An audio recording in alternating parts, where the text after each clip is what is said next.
जय हिंद। आइए आज की इस वीडियो में हम क्लास 10th का एनसीईआरटी का 1.2 का क्वेश्चन नंबर 3 को देख लेंगे। ठीक है, पिछले वीडियो में हमने एनसीईआरटी का मतलब 1.2 का क्वेश्चन नंबर 2 को देख लिया था, जिसमें हमने क्या देखा था कि कैसे दो पूर्णांकों का एलसीएम और एचसीएफ निकालते हैं, और निकालने के बाद उसको हम क्या किए थे, जांच किए थे। यानी दो संख्याओं का गुणनफल बराबर एलसीएम गुना एचसीएफ वाला जो फॉर्मूला होता है उस पर क्या किए थे, जांच किए थे। चलिए अब आगे बनाते हैं। ये जो तीसरा नंबर क्वेश्चन है हमारा कैसे बनेगा, आइए देखते हैं। कह रहा है क्वेश्चन हमारा, अभाज्य गुणनखंड विधि द्वारा निम्नलिखित पूर्णांकों के एचसीएफ और एलसीएम ज्ञात कीजिए। यानी कि क्या करना है हमको, हमने देखिए ध्यान दीजिएगा, जो बच्चे दो वाला मतलब 2 नंबर वाला जो वीडियो था वो देख लिए हैं, उनसे ये क्वेश्चन बन जाएगा। अगर नहीं बनेगा तो कोई दिक्कत नहीं, आइए देखते हैं कैसे बनेगा। लेकिन उसमें भी हम लोग जो बनाए थे एलसीएम और एचसीएफ, जो हम लोग निकाले थे उसमें एचसीएफ और एलसीएम, तो उसमें भी हमने अभाज्य गुणनखंड विधि द्वारा ही निकाला था। और इसमें भी हमको क्या करना है, अभाज्य गुणनखंड विधि द्वारा एलसीएम और एचसीएफ को निकालना है। उसमें थोड़ा एक स्टेप आगे गए थे, वहां इसमें एक स्टेप आगे तक हमको नहीं जाना है। देखिए कैसे बनेगा, आइए देखते हैं। क्वेश्चन नंबर हमारा 1। तो पहले 12 का हम क्या करेंगे, अभाज्य गुणनखंड। 12 का हम अभाज्य गुणनखंड करेंगे 2 से 6 बार में, फिर 2 से 3 बार में। तो 12 बराबर हमारा आ जाएगा 2 गुना 3। अब क्या बच गया हमारा 15। तो 15 का अभाज्य गुणनखंड तोड़ेंगे, 15 का 3 से जाएगा, 2 से इसमें लगेगा नहीं, 3 थे, 3 पचे 15, तो और नहीं टूटेगा। तो 15 बराबर हमारा आ गया 3 गुना 5, बच गया 21। 21 का अभाज्य गुणनखंड तोड़ेंगे तो इसमें भी 3 लगेगा, 3 7 21, तो 21 बराबर हमारा हो जाएगा 3 गुना 7। तो बोलिएगा अब एचसीएफ क्या होगा। जो बच्चे देख के आए होंगे वो वाला वीडियो वो आसानी के साथ बता देंगे इसका एचसीएफ क्या होगा, और जो बच्चे देख के नहीं आए होंगे उनको थोड़ा बहुत प्रॉब्लम होगा। तो देखिए कुछ नहीं है इसमें, तो बोलिएगा एलसीएम इसका एचसीएफ क्या होगा, बोलिएगा। तो देखेंगे पहले इसमें 2 है, तो इसमें देखेंगे 2 है कि नहीं है, इसमें 2 है नहीं है, इसमें 2 है नहीं है, देखिए इसमें 3 है, इसमें 3 है, हाँ इसमें 3 है, हाँ। तो जो तीनों मिलेगा आप मतलब जो ऐसा देखेंगे कि मतलब तीनों में कौन है, तो 3 तीनों में है, 3 को लिख देंगे। और कुछ है जो तीनों में मिल रहा है कॉमन, नहीं है। एचसीएफ का फुल फॉर्म होता है हाईएस्ट कॉमन फैक्टर, यानी कॉमन इसमें कौन कौन है हाईएस्ट, देखिए तो यहाँ पे 3 के अलावा और कोई है कॉमन, तीनों में नहीं है। अब एलसीएम क्या होगा हमारा, तो एलसीएम बराबर हमारा हो जाएगा, क्या होगा देखिएगा।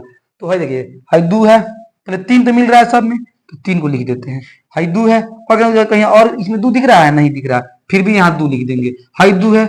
और कहीं 2 दिख रहा है, नहीं दिख रहा है, वही 5 है, इस 5 को भी यहाँ पे लिख देंगे, बच गया इस 7, इसको भी लिख देंगे। यानी जो मिलेगा उसको लिख देंगे और जो नहीं मिलेगा उसको भी इसमें लिख देंगे। और लिखने के बाद क्या करेंगे, गुना करेंगे। अब देखिएगा 3 दूना 6, 6 दूना 12, 5 60, 60 7 420, यानी कि कितना हो गया हमारा आंसर 420 एलसीएम आ गया। अब देखिए लिखेंगे यहाँ पे, अतः इतना भी लिख करके छोड़ देंगे फिर भी कोई दिक्कत नहीं है, लेकिन 2 नंबर का अगर आएगा तो पूरा हमको लिखना पड़ेगा, तो हमको अच्छा से 2 नंबर मिलेगा। ठीक है, लिखेंगे अतः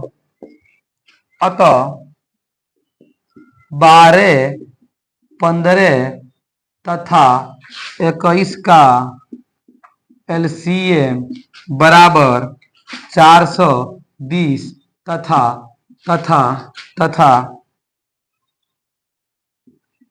एचसीएफ बराबर कितना, तो हमारा हो जाएगा एचसीएफ 3। ये हो गया हमारा आंसर। क्या हो गया आंसर, बोलिए कोई दिक्कत, कहिएगा नहीं सर कोई दिक्कत नहीं। आशा करते हैं कि ये समझ में आया होगा। ठीक है, इसको मिटाते हैं और चलते हैं 2 नंबर क्वेश्चन पे। मिटाते हैं, यस सर, चलिए मिटाते हैं इसको। चलते हैं अब अपना 2 नंबर क्वेश्चन हमारा देखते हैं क्या है। तो कह रहा है 2 नंबर में 17, 23, 29, 17, 23 और 29 क्या करना है, एलसीएम और एचसीएफ निकालना है अभाज्य गुणनखंड विधि द्वारा। तो जैसे ई निकाले हैं वैसे ही वो भी निकलेगा, तो बनाने वाले बच्चे अब तो बना ही लेंगे इसको। आइए देखते हैं फिर भी कैसे बनेगा।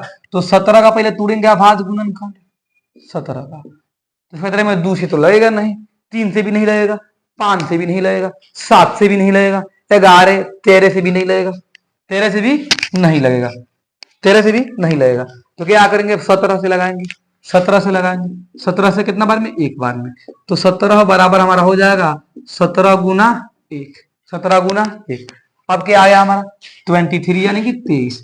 अब 23 का अभाज्य गुणनखंड तोड़ेंगे, तो 23 से लगाएंगे कितना बार में, एक बार में। तो 23 बराबर हमारा हो जाएगा कितना, 23 गुना 1। अब क्या बच गया हमारा 29। अब 29 का अभाज्य गुणनखंड तोड़ेंगे, इसमें भी हमारा 29 से लगेगा एक बार में, कितना बार में, 29 से कम यानी 29 इंटू 1, 29 इंटू 1। बोलिए इसमें कोई दिक्कत? कहिएगा नहीं सर कोई दिक्कत नहीं। अब क्या करना है हमको, एलसीएम निकालना है और क्या करना है हमको, एचसीएफ निकालना है। तो एचसीएफ पहले निकालते हैं। एचसीएफ बराबर देखिएगा, इसमें एक है, इसमें भी एक है, इसमें भी एक है, तीनों में कॉमन क्या आ गया हमारा, एक आ गया, यानी 1 लिख देंगे। कोई दिक्कत? कहिएगा नहीं सर कोई दिक्कत नहीं। चलिए क्या लिखेंगे अब, एलसीएम। तो एलसीएम हमारा क्या हो जाएगा, ध्यान दीजिएगा, 17, 23, 29। तो यानी पहले एक लिख दीजिए, एक नहीं इसमें सब में, तो एक लिखेंगे चाहे नहीं लिखेंगे कोई फर्क नहीं पड़ता है इसमें, एक गुना लिख देते हैं, लेकिन फिर भी 17 गुना कितना, 23 गुना 29। अब देखिएगा 17 में 23 से गुना कीजिएगा, 17 में 23 से, चाहे 23 में 17 से बात सेम है, 23 से, 3 7 21, हाथ में 2, 3 एकम 3 2 5, 7 दूना 14, 2 एकम 2 1 3, 1 5 4 9 और 3 के 3। इसमें क्या करना है हमको, 29 से करना है। 9 एकम 9 9 9 81, 9 3 27, कितना हो गया 35, 2 एकम 2 2 9 18, हाथ में 1 2 3 6 1 7, 9 का 9 3 8 5 13, 13 के 3 7 3 10 1 11, 11,300 कितना आ गया, 11,339, 11,339 लिखेंगे। अतः 17, 23 और 29 का HCF बराबर 1 तथा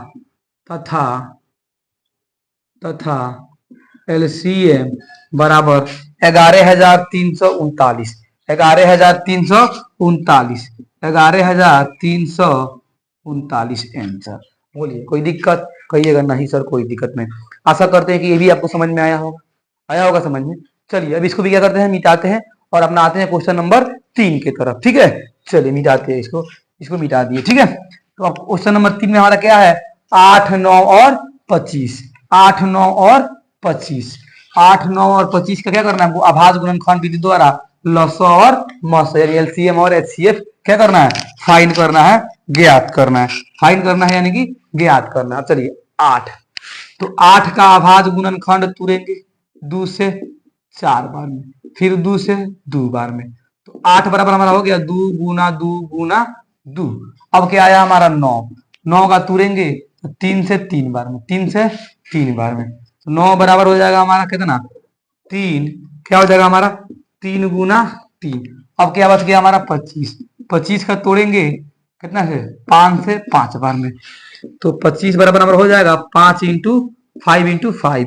तो HCF क्या हो जाएगा हमारा, HCF बराबर हो जाएगा, देखिएगा इसमें 2 है, इसमें कहीं 2 है नहीं, कहीं 2 है नहीं, इसमें चाहे तो हम एक एक से गुना कर दे। बोलिए एक से गुना करेंगे कोई दिक्कत हो है नहीं है, 2 दूना 4 दूना 8, 8 गुना 1 8 है होगा, 2 3 3 9, 9 में 1 से गुना करेंगे 9 होगा, 5 25, 25 में 1 से गुना करेंगे 25 होगा, कोई दिक्कत नहीं है, लिखेंगे चाहे नहीं लिखेंगे फिर भी यहाँ पे हम लिख सकते हैं।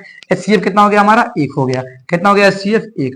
अब देखिएगा LCM, अब LCM क्या हो जाएगा हमारा, देखिएगा हाई 2 है, इसमें कहीं 2 है नहीं है, तो 2 के बदली एगो यहाँ पे 2 लिख दिए, हाई 2 इसमें कहीं 2 है नहीं है, तो एगो 2 लिख दिए, यहाँ पे 2 है और कोई इसमें 2 है नहीं है। अब सुनिएगा अगर क्या रहता, मान लीजिए यहाँ भी 2 है, यहाँ भी 2 है, यहाँ पे 5 5 रहता, तो क्या करते, तो हाई 2 है, कोई यहाँ 2 है तो उसके बदली में एगो 2 लिखते। ठीक है, यानी 2 को में कॉमन होता, एगो में नहीं होता, तो 2 को कॉमन के बदली एगो यहाँ पे लिखते, नहीं देखिए एगो 2 लिख दीजिए, फिर यहाँ के भी 2 लिखिए, नहीं ठीक है ना, यहाँ का अगर 2 है यहाँ भी 2 है, तो दोनों 2 के बदली एगो 2 लिखाएगा, हाई 3 में है चाहे नहीं है, LCM का बात कर रहे हैं, HCF में नहीं होगा, HCF में तीनों में कॉमन होना चाहिए। ठीक है ना, चलिए हाई 2 काम तमाम हो गया, क्या बच गया यहाँ पे 3, फिर यहाँ पे क्या बच गया 3, अब क्या बच गया यहाँ पे 5 गुना 5, करिए गुना, 2 दूना 4 दूना 8, 8 3 का 24, 24 तिहाई 72, 72 में 25 से गुना कीजिएगा, आएगा कितना 1800, कितना आएगा 1800, करके देख लीजिएगा कितना आएगा 1800।